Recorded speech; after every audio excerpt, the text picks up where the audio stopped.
Hi, and welcome to our CMO Conversation today with Alex Gobbi, CMO of Code42. I'm Margaret Wise with Arke, and I'd like to thank Alex for your willingness to do another podcast with me today. I really appreciate it. I always enjoy our conversations and the chance to hear more about your experiences. And to kick us off, would you share a little bit of your background with us today? Yeah. Hey, Margaret. It's always nice to have a conversation with you. So I'm glad that we could get this done. And so I'm Alex Gobbi. I am the CMO for Code42. We're an insider risk detection and response software company based out of Minneapolis. And I've been with the company for about, I would say, 8 months. And it's been a really, really exciting journey. This is my, I think, fourth gig as CMO. And it's a role that I truly, truly love because I love leading teams and I love the creative side of marketing, but I also equally love the analytical side of marketing and just the combination of the math and the magic to drive revenue ultimately, right? And to drive positioning, but ultimately to drive revenue for a company. So Well, I think it's your fourth gig because you're really good at it. And and that's such a great mix of really understanding what I sometimes talk about as the brand and demand side of marketing. exactly, Yeah, exactly, yeah. And yeah. I think today we want to dive a little bit deeper into demand, right? Exactly. At ARC, we talk a lot about revenue engines, and I know that you've had experience in a couple of organizations now around bringing that mindset and that transformation into a marketing team.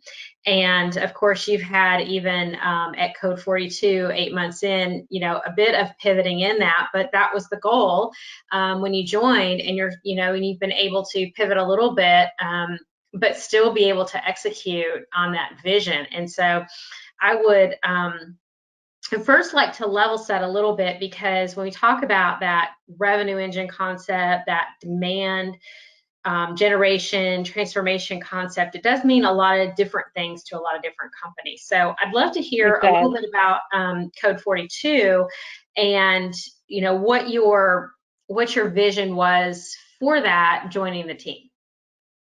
Great. Yeah, I agree. I think demand gen is it's one of those marketing words that has many different interpretations. But at the end of the day, I really like the concept that you use a revenue engine, right? In that partnership between sales and marketing. And actually, I would say sales and then the BD team, right? The business development or the SDR team, and then the sellers and even the SEs and sales enablement, that entire end-to-end engine, right?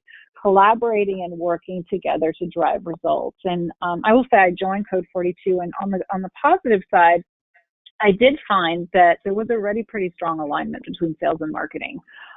There was a great, from the get-go, willingness to partner and to have joint accountability at the end of the day for our results. And that's super fortunate, because in many companies, unfortunately, you still see kind of that, sales versus marketing kind of finger pointing. And that's something I do not at all believe in and prescribe in. And so, if we're not driving sales, nothing else matters. And my team, hears that from me very clearly. So that accountability and that joint alignment is really important. But what I did see was a gap was this really focus on the buyer, right? Starting from being buyer centric throughout the entire marketing and sales journey, right?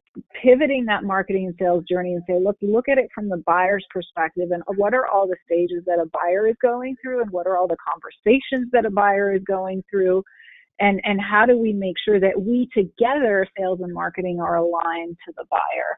And that's definitely where I saw opportunity. And what I mean by that is not just, are we focused on the right buyers and buyer buying personas, but also what is the type of conversation that a buyer wants to have, or an influencer or a mobilizer wants to have at each step of the journey? And do we have content? We, marketing and sales, have content to engage in those conversations, and to really listen as to where they are in their journey. And then as we think about timing, right, are we engaging with them at the right time for them, for the buyer, not the right time for us? And that's what I found in many marketing organizations in particular is, we come up with an idea and we're like, oh, we got to launch this product, or we think there's a problem in the marketplace here, and we're going to launch a campaign now and do a push campaign to solve a particular issue. But that may or may not be the right timing for the buyer. So it's around that, really, the content, the conversations, and being there at the right time for them. And that's really the foundation, I think, of demand transformation. And that's kind of the journey that we embarked upon. I love that. And I think the way that you position that is so important. And it really is a core of a company transitioning or transforming into having CX at the center. And we talk a lot about that idea that CX becomes the center of your business, and everything from, finance out, operating out into sales and marketing revolve around the customer. And that requires a pivot from thinking of what are your sales stages to what's the buying journey, which you articulated that really well. And I know I've always said in sales a lot of times to salespeople in various situations, hey, our quarter end is not our customer's compelling event. Exactly.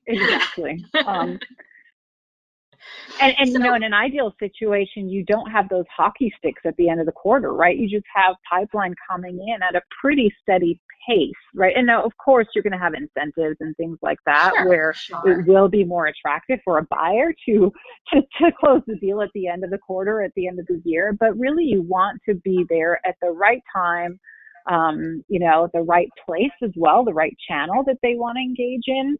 With the right content and with the right conversations.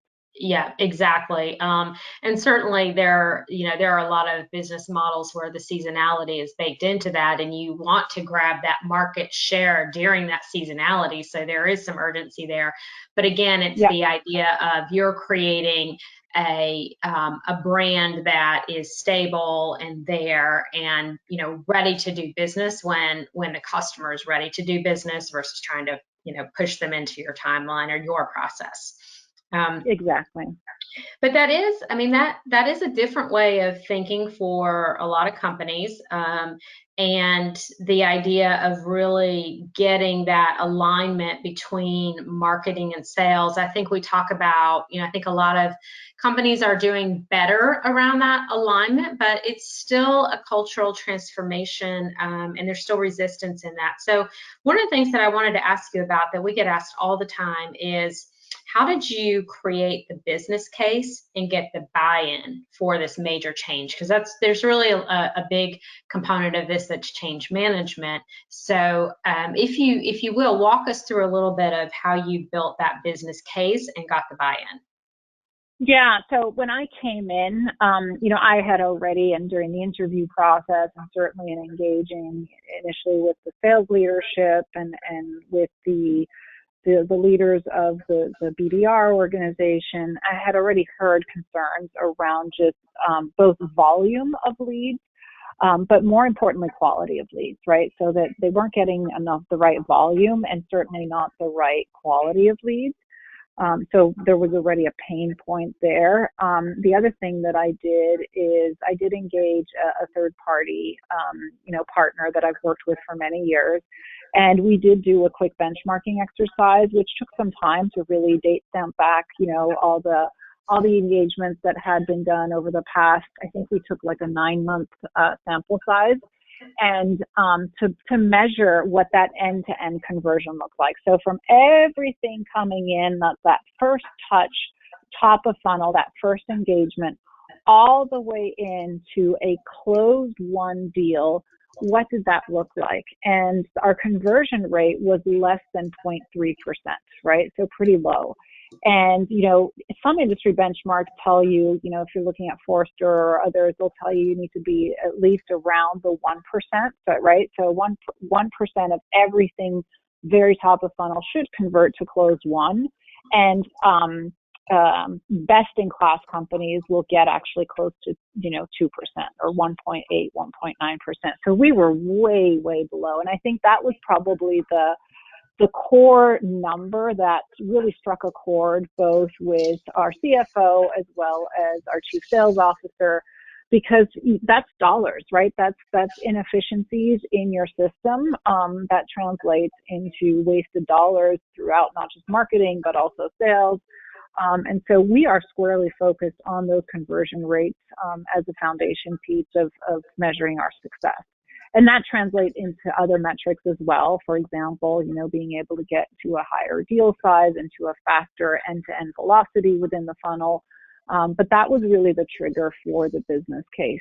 The other thing you asked about is on, the transformation side. And I love that you asked that question, because a lot of companies embark on a demand gen initiative or demand transformation initiative, really thinking about technology first, right? Oh, do I have the right tools? Do I have the right platforms? Do I have the right systems?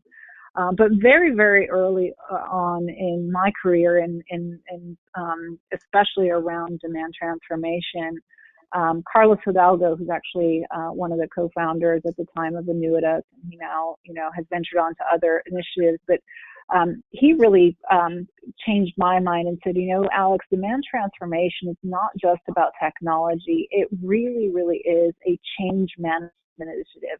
It's all about changing the mindsets and changing the behaviors and being buyer centric, and then everything else will flow through.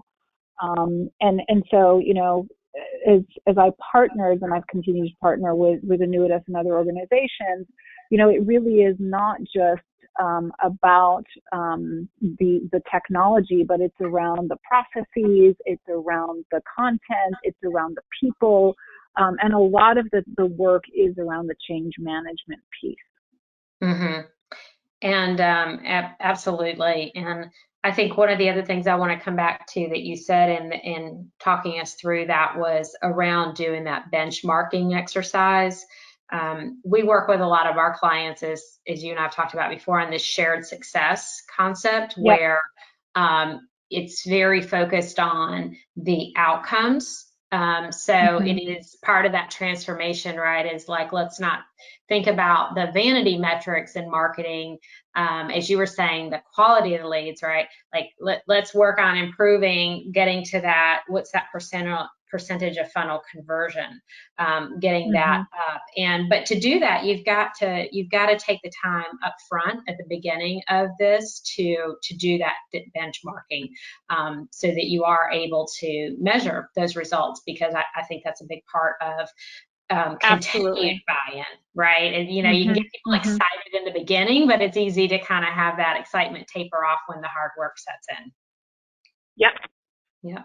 So let's kind of follow the timeline here, that you created the business case, and you had the buy-in from the team, and you start to go into really executing on your vision. And I know that you've got some key principles in your program to be able to implement that change. So will you share with us a little bit about, the areas that you focused in and how you kind of broke this down so that you could manage through the various areas?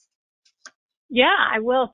So we did a heavy lift. So I kicked the program off probably end of September, early October. And I would say the first 2 months was really around better understanding our buyer, right? I mean, we started this conversation around how important buyer centricity is. And so a lot of the initial work was around researching, really making sure both marketing and sales had a good understanding of who our buyers were, what the buying committees were, what channels were they consuming, what were their hot topics, what was the content, what were the journeys that they were on. So a lot of research. Of course, like you mentioned, a lot of benchmarking was done as well. A lot of system assessments were done. A lot of internal interviews to assess processes were done as well. But again, a lot of the early work was understanding the buyer. And then during the implementation phase, we really worked on 6 core areas. And I know that, I've partnered in the past with Arke on some of these core areas as well. So the first one is website and content, right? So developing the right pieces of content mapped to all of the buyer conversations, the influencer conversations, and the different stages of the conversation that we were in. Luckily, we had a lot of content that we could repurpose and make some adjustments on, but we also had to create a number of new pages of content and new content pieces, whether those were videos or webinar content or just web pages that we needed, things like that. The second piece was really looking at our marketing automation platform and making sure that we had an effective progressive profiling system implemented, so that every time a buyer came in, they weren't asked always to give the same information over and over again. And a lot of the plumbing was done in the background to integrate that with Salesforce. The third area that we worked on was really aligning with sales around the different stages of the buyer journey and what were the roles of marketing and of sales in each of these buyer stages. And we introduced, we really spoke about when do the handovers happen and what are the different scenarios that, we need to be able to manage a lead.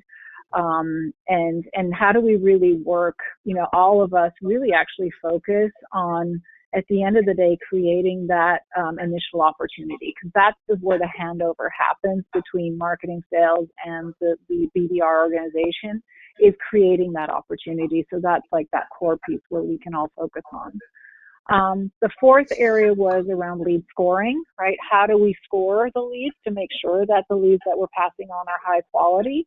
And we looked at things like, of course, firmographics, demographics, technographics, but also looking at engagement that they were having and content scoring. So, it's very different if somebody is consuming, early stage content and a lot of it versus somebody that's just consuming 1 or 2 pieces, but it's late stage content. And actually that's more qualified based on the type of content that they're consuming to be able to say, hey, they're actually in a later buying stage. Let's not bother them with conversations earlier. Let's not move them back, but let's meet them where they're at in their buying journey. The fifth area was clarifying stage ownership on the opportunity. So again, a lot of process work there and simplifying the lead status. And the last area that we focused on was service level agreements on the different types of leads and setting really expectations in terms of how long we think leads and opportunities should be at each stage in the process. So, those were kind of the 6 key areas that we focused on. That's great. Thank you.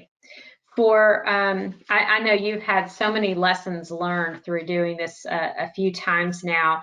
What advice would you have for someone listening in that's, maybe embarking on this for the first time around what some of the maybe unanticipated areas of investment, that are easy to maybe not realize the first time or two going through this, that there's going to be a little bit more than expected? I would say don't underestimate the cross-functional participation that you're going to need in order to be successful. And that extends, of course, to sales. But I mean, the partnerships we had with our IT team, with our sales operations team, with our HR team, with finance, right? All of those functions are key stakeholders in transforming the demand engine.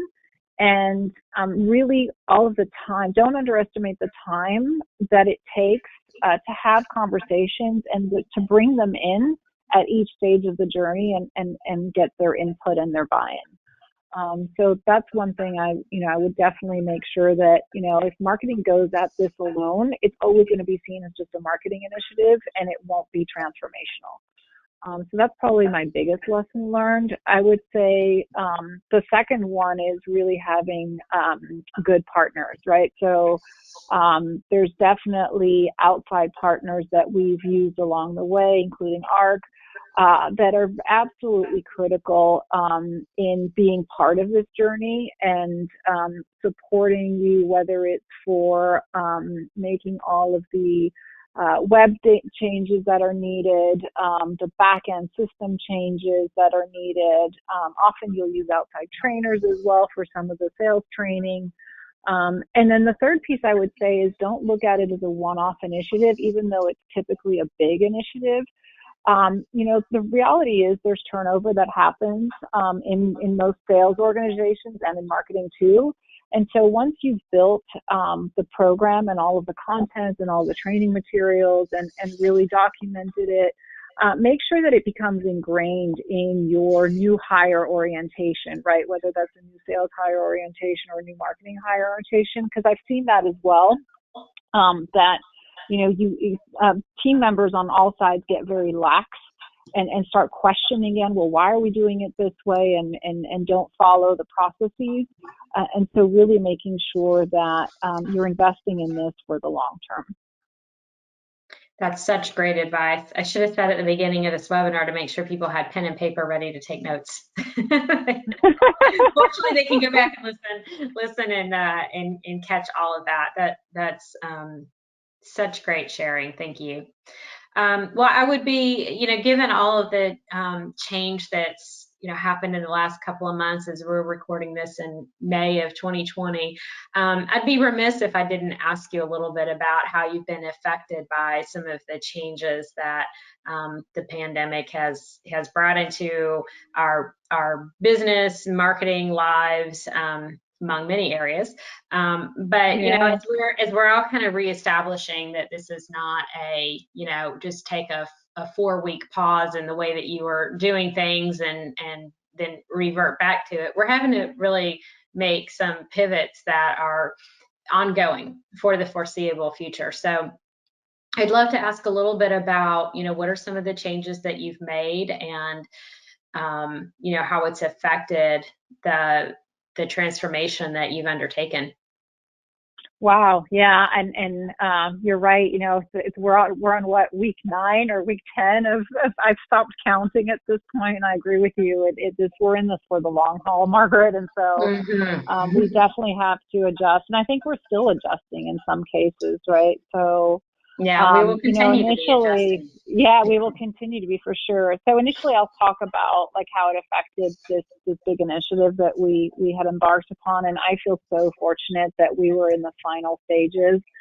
We actually launched and went live in the middle. We went live 3 weeks ago, which meant that we were already, by March, we sent everybody home mid-March, early March, mid-March, and we were already in the final stages. So we've done a lot of the live workshops, and I'm so glad that we were able to do them in person and get all that buy-in from the beginning. So we were well underway, and the launch went really without a hiccup. So, and hats off to my entire team that was just able to continue working and pull this off remotely. And Code42 is fantastic and has been at supporting us to just continue our lives and continue working remotely without really any hiccup. So from that perspective, it really hasn't caused any issues. I will say we've had to pivot, right? We actually had to launch some new conversation tracks, right? Our buyers were now dealing with how do they secure their remote workforce. And that was content that we hadn't necessarily planned when we were planning all the content in October. So the team really had to quickly pivot to create some new content, create some new campaigns, and launch those right away at the end of March, so that we could continue to be relevant, because our product is very relevant in the context of securing a remote workforce. And again, the team did a fantastic job at that, and I feel very fortunate that a lot of the processes and a lot of the technology was already built to be able to support that pivot. I would say more on a personal level and on a team personal level. You know, I don't know about you, Margaret, but I think my team has been more productive than ever, right? You don't travel, you don't have to, commute to the office. And so you wake up and you have your coffee and you sit behind your computer and you work and you work and you work. And I think that's the one thing I would say on a personal note is that I'm really watching out for, is that the team doesn't get burnt out and that they do take breaks.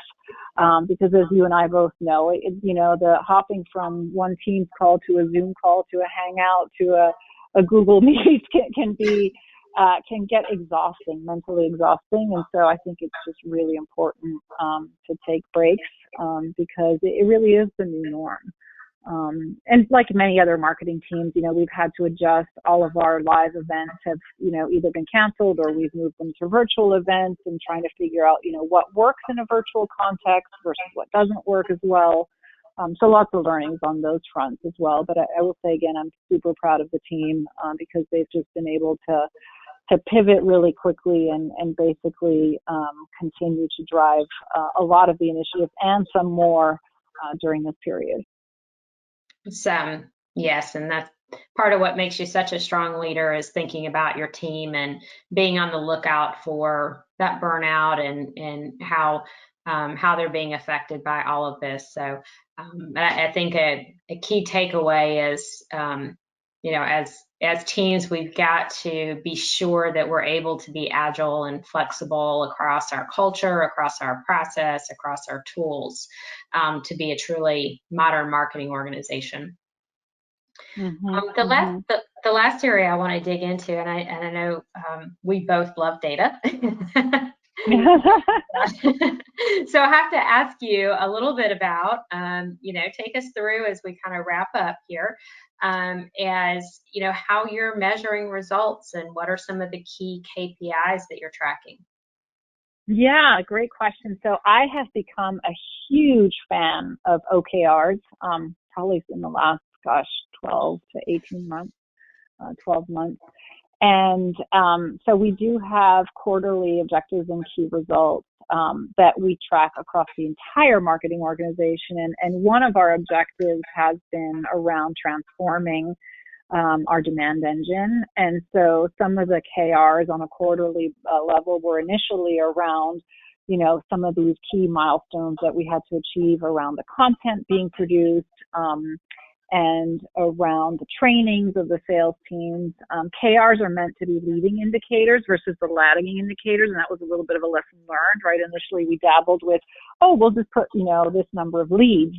But it's really about what are the leading indicators that everybody can focus on, and that we just have to get done to be successful. So that's been at the quarterly KR levels.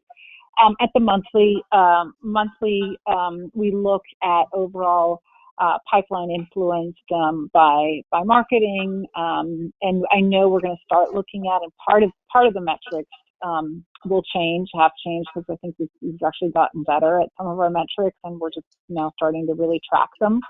But things like average deal size, win rate, deal velocity on things that were either sourced or influenced or were marketing contributed. So those are the kind of what I would call key monthly metrics that we look at. And then on a weekly basis, we do look at, net new engaged. We look at the number of new qualified leads coming in. And we look at how our content is performing and how our campaigns are performing and, where we need to make some adjustments. That's great. Well, thank you so much. I'm going to recap the couple of key takeaways that I was jotting down as you were talking. And the first one, I would say, if we go back to your first question, would be to think about your customer from the perspective of the buyer's journey versus the sales stages. Number two, I would say take the time to do the benchmarking exercises. Let's say number 3 would be, as you're going through, remember this is change management, and make sure that you're taking the time to have the cross-functional participation, taking the time to have those conversations, and also ingrain that in the culture as continued conversations, not one and done. I would say number 4, I would say we talked about staying agile and flexible, because as we've learned, you never know what's going to happen. For sure. And for the last one around results, I really like how you think about that and how you share around the idea of tracking on leading indicators versus lagging indicators. I think that's a Yeah, great yeah. progression for customers or for companies to think about around how they're measuring and how they're thinking about outcomes. So, well, You Alex, are again, you are a great listener. You captured everything. Wow, that's what I love about you, Margaret. You are just so great to have conversations with, and I love learning from you, I will say too. So I hope we get a chance to have a conversation where I get to ask you questions sometime soon. oh, I would love that. That would be fun. I love both learning and sharing, both sides of the conversation. Well, thank you so much for joining me this afternoon. Again, I really appreciate your time and your willingness always to share your experiences and help other marketers along their journey. So thank you so much, and we will talk again soon. Thank you, Margaret, and to all your listeners. I hope everybody stays safe and keep washing those hands. Thank you.